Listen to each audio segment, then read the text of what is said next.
Joining us, thousands of people across the tri-state, of course, rent their homes. But when something goes wrong with a house or apartment, many times the tenants make the same mistake, thinking they can force the landlord to fix the problem by holding back the rent. It can work when it's done right, but when done wrong, people can quickly be evicted.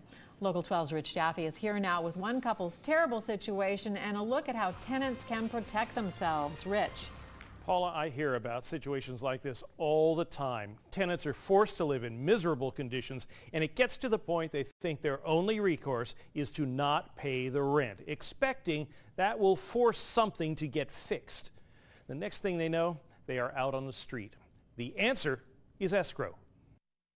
This summer, Steve Emmons and Jennifer Cardona came all the way from New Jersey to start a new life and business in Morrow. He started the floors as soon as we got here, painting. It was a mess.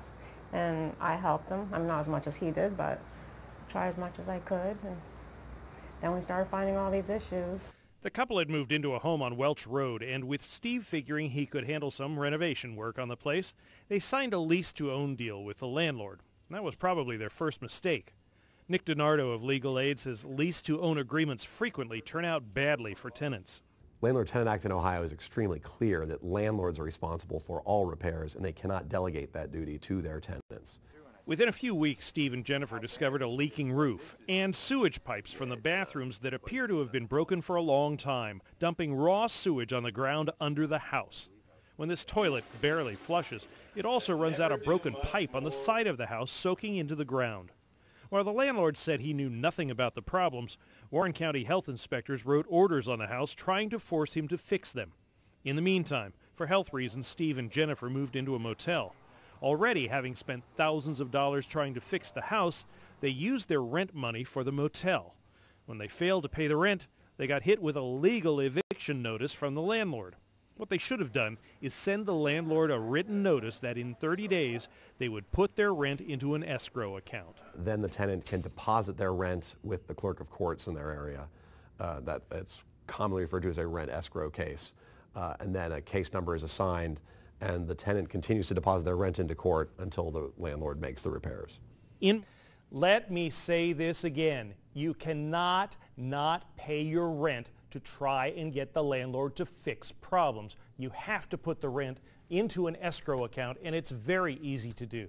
Jennifer and Steve are headed to an eviction hearing on Monday, but Nick DiNardo says they might just have a good argument because the conditions in the house actually made them sick. Unfortunately, they're now back in that house because they have nowhere else to go, and the landlord has made very little progress on that place. He's done some, but not enough, and we will let you know what happens. Oh, I know you will. And we should say this is set up this way so that you're proving you really can pay the rent and that you're not trying to pull something. So there's a protection there for both sides. That's exactly what it is. You keep paying that rent into the escrow account so you can say, look, I never stopped paying rent. Yeah. I just paid it to the court instead. And at the end of things, the landlord, if he makes the fixes, can get that money back. Very good. All right. Thanks, Rich, for following this. Well, for more information about how to open an escrow account, as Rich said, it's really easy. You can go to local12.com, click on the Get It button. We have posted the Legal Aid Society's Tenant Guide to Rent Escrow.